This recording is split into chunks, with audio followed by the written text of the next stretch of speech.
πλατφόρμα SWS, όλοι την ακούτε. Και τι είναι αυτό? Κάποτε ένας φοβερός τύπος, μια ομάδα, δεν ξέρουμε, το 2009 σκεφτήκαν να προωθήσουν κάτι σε πρωτάθλημα σε laser karting, σε ερασιτέχνες που δεν έχουν δυνατότητα να πάνε σε επαγγελματικά πράγματα, και φτιάξαν αυτή την πλατφόρμα και μπορούσε να παίρνεις μέρος. Οι πρώτοι αγώνες της SWS χρονολογούνται κάπου το 2011 η τελική τους, σε μια προσπάθεια που ξεκίνησε τότε έντονη, και στην Ελλάδα ξεκίνησε κάπου το 2021 να αναπτύσσεται πάρα πολύ. Φανταστείτε ότι το 2022 περίπου είχαμε 50.000 μέλη σε όλο τον κόσμο και σήμερα μετράμε περίπου 150.000 μέλη και όλο αυξάνεται ο αριθμός.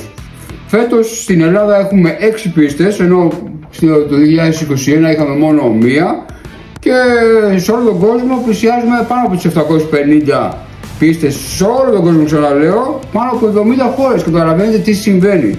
Τώρα είναι πολύπλοκο, πολύ. Όποιος το έχει μπει στην πλατφόρμα καταλαβαίνει ότι τα πράγματα δεν είναι τόσο εύκολα να κάνει κατανοητά στην βαθμολογία, που σε ό,τι θεώρησε ότι είναι πολύ τίμιο, και αυτό έχει να κάνει με ανάλογα τον αριθμό των οδηγών ή των ομάδων σε κάθε αγώνα και τη διάρκεια του, και όλο αυτό στο τέλος της χρονιάς, ανάλογα την κατηγορία, έχει να κάνει με τα 10 καλύτερα αποτελέσματα, 12, και ανάλογα αλλάζει κάθε χρόνο. Και τώρα που λέμε κατηγορίες, από κατηγορίες full. Έχει σπριντάκι, έχει endurance, έχει junior, έχει master, έχει women και έχει και iron. Χαμός γίνεται, πάρα πολύ χαμός. Ό,τι διαλέξεις παίρνεις.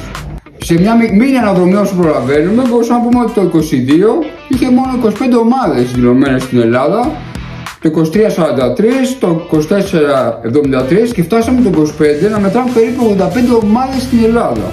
Και έρχεται και εσείς στη δικιά σας ομάδα να κυνηγήσετε να φτάσετε στις κορυφές, και η κορυφή κερδίζει ένα εισιτήριο στους τελικούς της Σόντι που γίνεται το Μάιο. Εκεί ανάλογα την κατηγορία, στο ομαδικό που αγαπάμε εμείς έχει περιστάνω 10 και φέτος θα είναι 24 και θα πάνε οι άντρες σπορ.